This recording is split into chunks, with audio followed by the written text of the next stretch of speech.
What are we talking about? What is up, Seeking Sister Wives family? Welcome back, y'all. If you're here with me, season 6, episode 1, 2, and 3. I had to mix it up, okay? Had to mix it up because I'm trying to catch up so I could be back on the map come next Monday, Sunday, whatever. However we gonna do it. But let's get into the Davises. April, Jen, Nasty Nick, and now they're going to introduce us to a new nasty girl named Miss Teresa. Now, production, they knew they couldn't bring their ass back this season with this couple doing the same thing, looking for somebody, the dating process. They knew that they've been on here too long. So they had to bring it back with a twist and have them come back with somebody already living in the damn home so we can see the dynamics of how this is going to work with somebody in there who's an eager beaver. Because Teresa, y'all, is coming off as an eager beaver. Now, I don't know if she just on here just to be on the show, but just listening to how she got her ass into the house and moved in and real eager to be in a marriage and marry a home. Yeah, I'm trying. I don't know about her. There's a little pause. Like when they're too eager, you need to be careful with the little eager ones. Now, before we go on, let's just talk about April for a minute. There's been a change in April. I don't know if it's a waist trainer she got on. I don't know if she had like a little surgery for the waist and everything, but she just looked odd.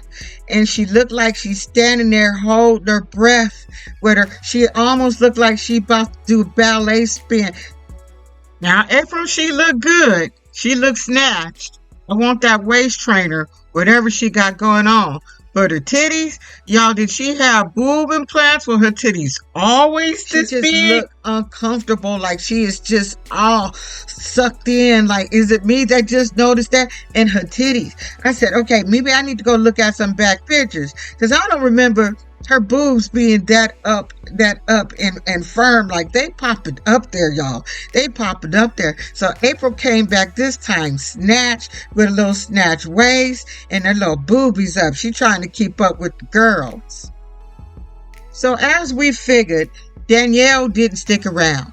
But they said Danielle left and they all on good terms. She just couldn't handle having a whole nother woman come in. She just wanted it to be them and she just couldn't deal with it. And this boy, Nick, Nasty Nick, he always saying some weird shit. He said it's like Voltron, like a Voltron robot, and all the Voltron robots, they have different parts and every part has something different that they do. And I guess Miss Danielle wasn't part of Voltron or the orbit. She did orbit into their little damn family life. And of course you got April sitting there. I'm just loving Nick. He's so smart and he's the head of the robot. I said, whatever, if you like it, I love it. I really can't get mad at what they got going on. Like, I'm not even mad anyway. I'm just saying, I have no place to judge. If this is what they like to do, they like to do. At the end of the day, I ain't mad at them for having him be a stay-at-home dad. If this is what they choose to do, is go to work. Well, go for it. Because right now, you just can't trust everybody with your damn kids. You really just can't trust everybody with your kids. I hear the worst shit about these daycares. So I get it. So if this is what they choose to do, that's it. They got him on a little budget. They got him with a little allowance because he don't have a job. So they got to give him something. He probably just have access to the accounts and he get to do what he want to do when he want to do it. That's how I see it because it's all about keeping Nick happy. So this is when Teresa come into play. Teresa apparently was a big support to them when they was going through the breakup with Danielle. Her and Nasty Nick, they've been friends for about 14 years. And all of a sudden, 6 months later, after they was kind of getting over the whole Danielle thing, she come and say she has this love, undying love for Nick. And she been in love with Nick for the longest. And she just want to be a part of the Nasty Girl crew. And according to April and Jen, he came to them and she was real pushy about being part of the Nasty Girl crew. She all in with the shits. She okay with them taking on another girl, because her plan was, I thought Danielle was going to stay and I could just come in and, just be with y'all and marry Danielle so I could feel part of the damn nasty girl group. So this go around, we get to see more of the kids, her older kids, because I don't remember seeing April's 17-year-old son when they first came on. Like, I don't know if you guys do, but I don't remember it. But I like the fact that they waited till this child was old enough to make the decision if he wanted to be on camera or not. He probably thought, listen, I'm about to go to college. I need some college money, so I know they're going to pay me. So come on, put me on camera. I'm all with the shits. It is what it is at this point. So we got the 17-year-old son with April. We got the 2-year-old with Jen. And the new girl, Teresa, she has a 15-year-old son named Damien. Now, Damien, I'm not going to say shit. If you watch the show, I don't need to say anything because that is a child. Not like I was going to say anything messed up, but I think you guys know. 4 months into this relationship, she done moved into the house. Her and her son done moved into the house. So now she gets to pay lower rent. They all get to split this rent 3 ways. They splitting bills 3 ways. They splitting grocery 3 ways. The little boy, she pretty much came up. But the problem is, Nick is like, we've been friends for a long time. So it's kind of hard for him to kind of like transition to this I'm in love with you type of shit. But she coming on here like she the shit. They gonna have a problem with her. I am so excited for what their little story is going to do. Now, Teresa's career is, she's a HVAC specialist, but she's also an inspiring rapper. And I said, why? Why? You look like you are almost 40. Why are you inspiring to rap shit with presents and diapers or a trick girl? The only thing you should be rapping is presents. I don't think you should be rapping anything other than a gift. If I'm wrong, please prove me wrong and pull out a beat or two. Although I'm sure I don't think I want to hear the shit. So she said she just been in love with him for the longest and she just couldn't wait to be in his arms. She said she loved his creamy little body. I said, ew, he looked like a little bug. I'm sorry, he does. He still look like a little beetle, little bug. I would say that. He kind of looked like a little bugaboo. But she's just so happy to be a part of the group. And she want Nick all to herself if she could swing it. So we find out Jen is having another baby, which we all knew, she looked pregnant in a little confessional shit. So we all knew she was having another baby.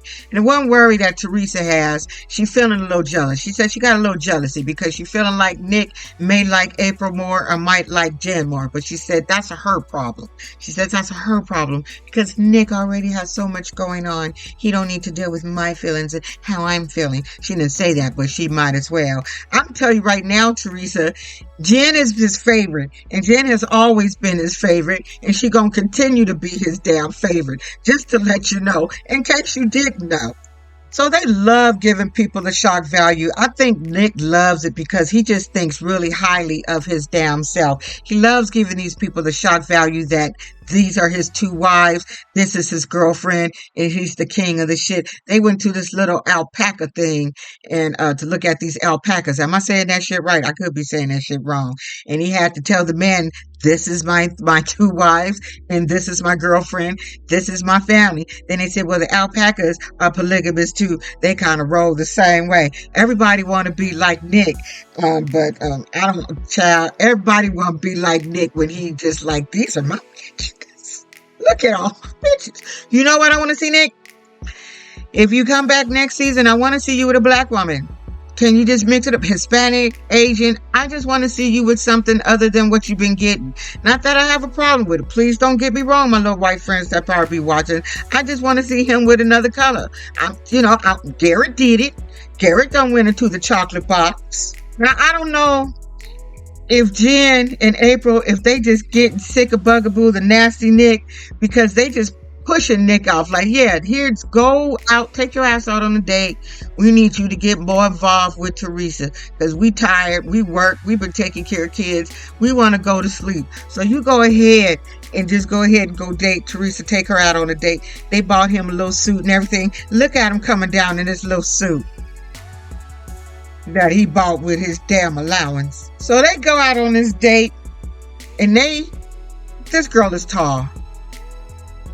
She is tall as hell. And I don't think they even arrived. I felt like they arrived at the restaurant separately, if I remember, because she was standing. But that girl is tall, and he's so little. So they sitting there having a little romantical dinner and shit. And she's just telling him how long she's been in love with him. And, she just really couldn't pursue it because of boundaries. She was already in a relationship, so she didn't want to, mess up their friendship. And he wanted to keep it at their, they've been friends so long. He just wanted to keep there. He didn't want to cross any boundaries because he didn't know how she was feeling. And she was like, well, I had to ring that bell. If I didn't ring the bell, then you wouldn't know. So I had to ring the bell till I came running, or some bullshit that she done came up with.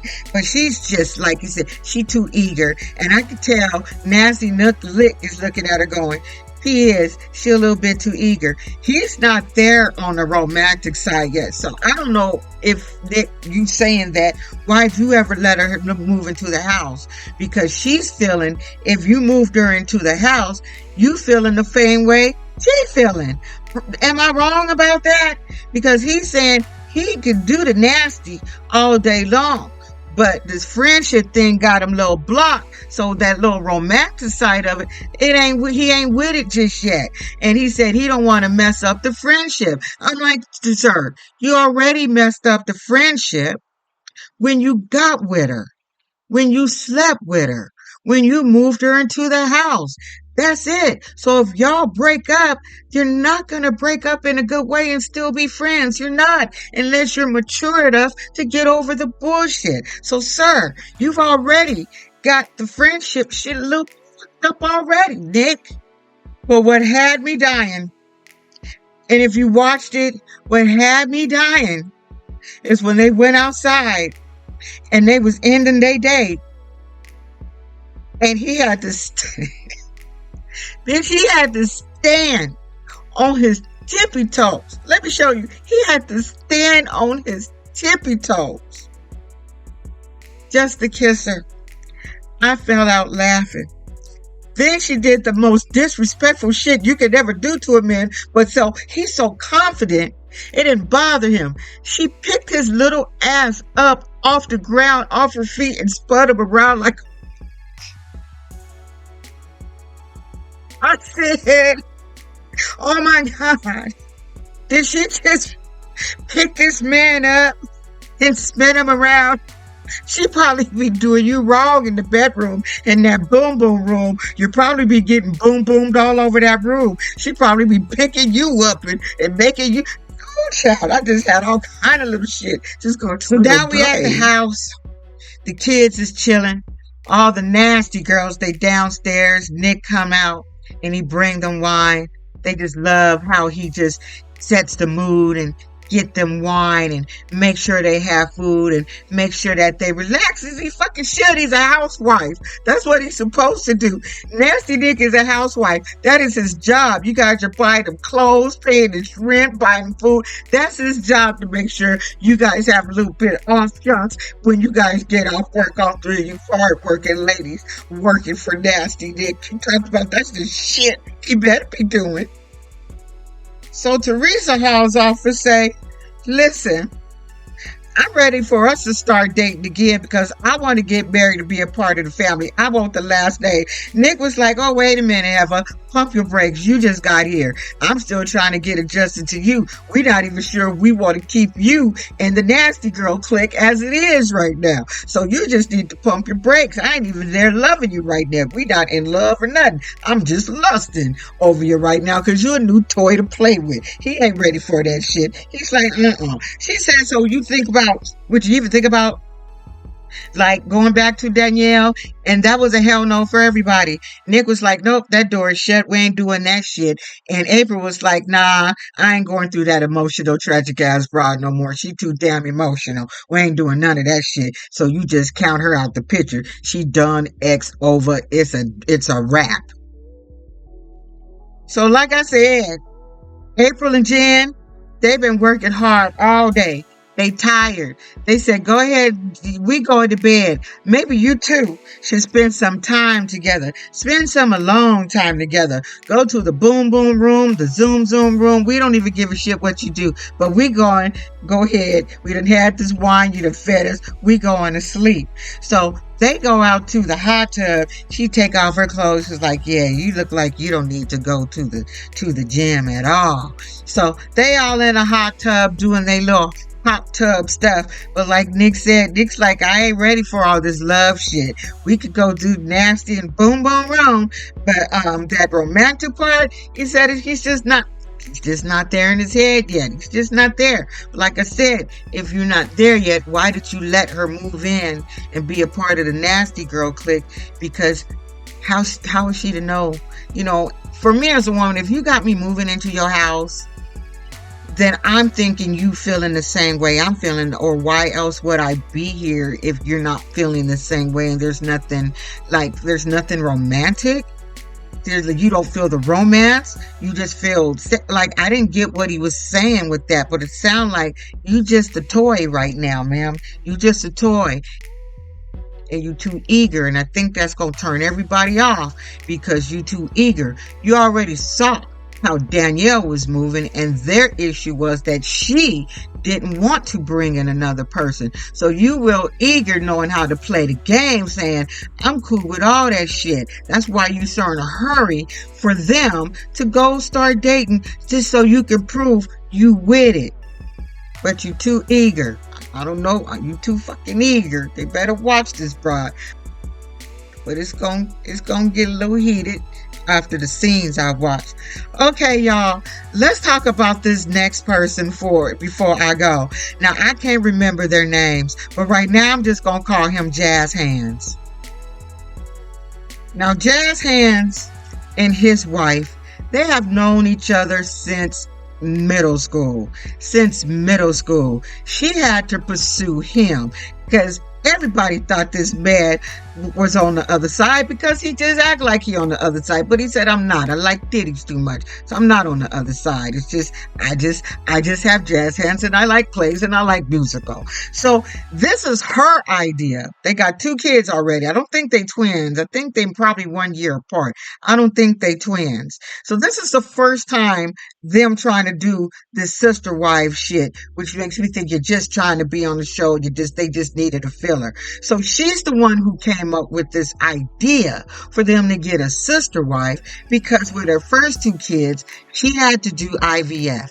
They want a bigger family and she can't risk or have the money to do this IVF shit again because I think her sister-in-law was the one who gave her the eggs for the kids she's got now. So in order for them to have more children, she would rather get a sister wife, and that'll also give her hands helping her with her kids and shit. Now at this point, I'm saying, who you gonna pick for this man?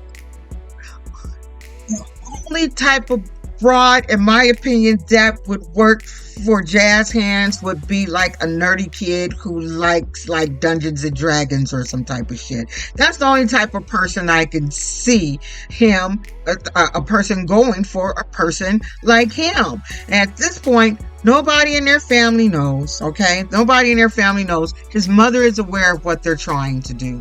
And he said the mother is supportive of what they got going on. Now, the mother, Jazz Hands' mother and father, they've been divorced for about 35 years. But they feel like they gonna be judged. Now, here's the thing. Something is up with his cousin, if you watch the show. So they go tell the cousin, they get the family together so they can, announce what they're going to do. So the cousin, he definitely got a problem with the LGBTQ. She got a problem with it, and she so much as said it. She said, when he told her what there was, them getting the sister wives, she just started laughing. She's like, my stomach dropped. Just started laughing. She said, what about the kids? Are they going to get teased because they live in a small town? What are people going to think when they see 2 moms? Because it's not supposed to be 2 moms, because she's a big Christian person too. So she's just not Like, she's not with it at all. She's not with it at all. But she definitely got a problem with the community. She sounds like she got a problem with the community. But he said he don't give a shit because they gonna do what they want to do. So if she got to go by the wayside while they doing what they doing, then bye, cousin. You're gonna have to go. But anyway, I'll get more into them. I don't know. What do you guys think about jazz hands? I said, man, the fuck? And they tried to do like a mock thing where they went out to dinner, him, the wife, and one of his best friends, and tried to do a little tester with the waitress. And the waitress was like, yeah, I wouldn't fuck with it. I ain't messing with it. That shit is too jazzy for me. I don't know about all that shit. But it's okay. They got these new couples in, and we'll get to more of the new couples. The next person I will be doing tomorrow will definitely be the Merrifields. We got to talk about the damn Merrifields, and I'll wrap everybody else up at the end of the week. But that's it, y'all. Tell me what you think about the Davises and Teresa's eager beaver ass. Don't be an asshole, y'all. Bye.